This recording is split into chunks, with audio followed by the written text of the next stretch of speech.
السلام علیکم ورحمۃ اللہ وبرکاتہ۔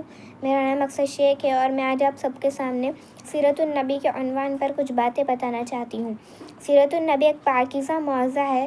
میرے معجزے کا مقصد مسلمانوں کو یہ معلومات کرانا ہے کہ ہمارا دین کن مرحلوں سے گزرا ہے، آپ پر، آپ کے صحابہ پر کتنی مصیبت مشکلات پیش آئی، یہ جاننا ضروری ہے۔ حضرت اسماعیل علیہ السلام کی نسل سے ہیں۔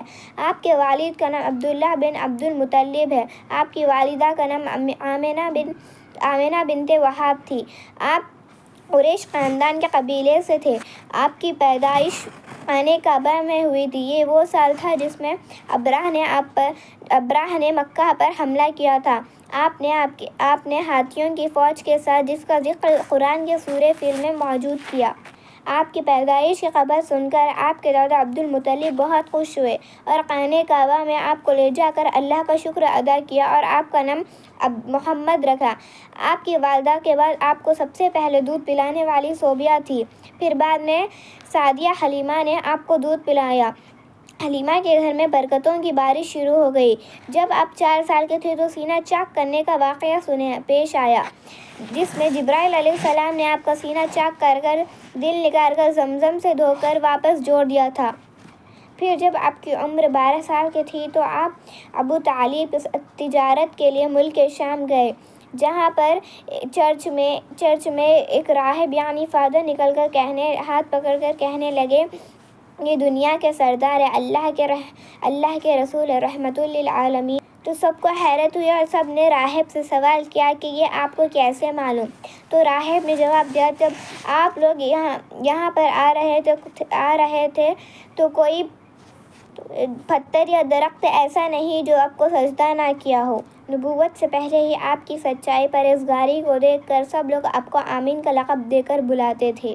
اسی امانت داری کی وجہ سے آپ کو حضرت خدیجہ رضی اللہ عنہا نے اپنی مال کی تجارت کے لیے آپ کو ملک شام روانہ کیا تھا، جس میں آپ نے ایمانداری کے ساتھ خوب منافع خدیجہ کے حوالے کیا، جس سے آپ بہت خوش ہوئے اور آپ سے نکاح کی پیشکش کی۔ آپ نے رشتہ قبول فرمایا اور پھر آپ دونوں کا نکاح طے ہوا۔ حضرت خدیجہ آپ کی پہلی بیوی تھی۔ آپ نے حضرت خدیجہ کی زندگی تک کسی سے نکاح نہیں کیا تھا۔ آپ نبوت سے پہلے ہی سالم العقل، پاک دامن اور بھرپور قوت کے مالک تھے۔ آپ درست سوچ، صحیح نظر اور بہترین اخلاق کے بلند نمونے تھے۔ آپ بڑی صلہ رحمی کرتے تھے، لوگوں کا بوجھ اپنے سر لے لیتے تھے، کنگال کی ایسی مدد فرماتے کہ وہ مالدار ہو جاتا، مہمان کی اچھے سے پرہیزگاری کرتے۔ جب آپ کی عمر 41 تھی تو تب رمضان کے مہینے میں غار حرا میں آپ پر پہلی وحی نازل ہوئی، جو جبرائیل علیہ السلام لے کر آئے تھے۔ وہ آیت تھی، اقرأ بسم ربک الذی خلق۔ پھر آپ بہت گھبرا گئے اور یہ تمام واقعہ حضرت خدیجہ کو کہا۔ حضرت خدیجہ آپ کے چچیرے بھائی ورقہ بن نوفل کے پاس لے گئی، جو بڑے معلم تھے۔ آپ نے تمام واقعہ سنایا اور کہنے لگے، آپ پر وہی فرشتہ وحی لایا جو موسیٰ پر نازل ہوا، اور آپ کی قوم آپ سے دشمنی کرے گی اور آپ کو شہر سے نکال دے گی۔ اس کے بعد دوسری وحی یا آیت المدثر نازل ہوئی۔ پھر وحی کا سلسلہ چلتا رہا اور اسلام کی دعوت و تبلیغ شروع ہوئی۔ سب سے پہلے ایمان لانے والا مرد آپ کے جگری دوست حضرت ابوبکر صدیق رضی اللہ عنہ تھے۔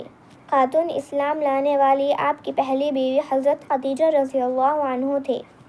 سب سے پہلے بچوں میں اسلام قبول کرنے والے حضرت علی تھے اور سب سے پہلے غلام اسلام قبول کرنے والے زید بن حارث تھے۔ رسالت کے بعد سب سے پہلے جو حکم دیا گیا تھا وہ نماز کا تھا۔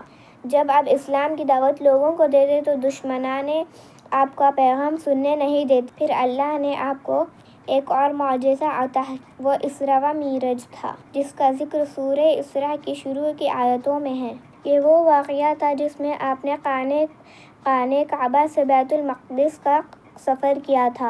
صرف آپ ہی نے بیت المقدس میں 2 رکعت نماز ادا کی تھی اور تمام انبیاء کی امامت کی۔ پھر جبرائیل نے آسمانی دنیا تک لے گئے۔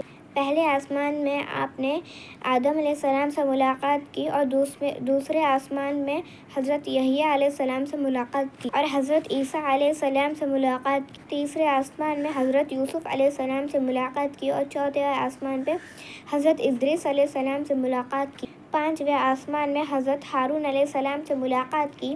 چھٹویں آسمان میں حضرت موسیٰ علیہ السلام سے ملاقات کی۔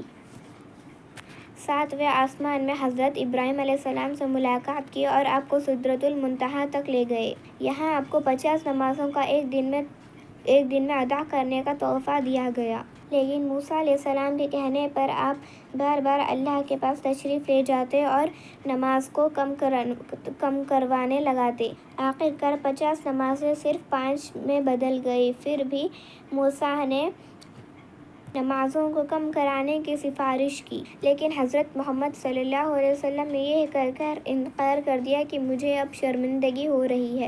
اسلام کی پہلی جنگ جو جنگ بدر کے نام سے جانی جاتی ہے وہ پیش آئی۔ یہ جنگ 17 رمضان کو پیش آئی۔ اس جنگ میں مسلمانوں کی تعداد 313 تھی اور مشرکوں کی 1000 تھی، لیکن اللہ نے فرشتوں کے ذریعے آپ صلی اللہ علیہ وسلم کی مدد فرمائی، جس سے مسلمانوں کی جیت ہوئی اور مشرکوں کو ہار کا سامنا کرنا پڑا۔ اس کے بعد کئی غزوات اور جنگ پیش آئی، جیسے غزوہ خندق، غزوہ خیبر، حنین، غزوہ تبوک وغیرہ۔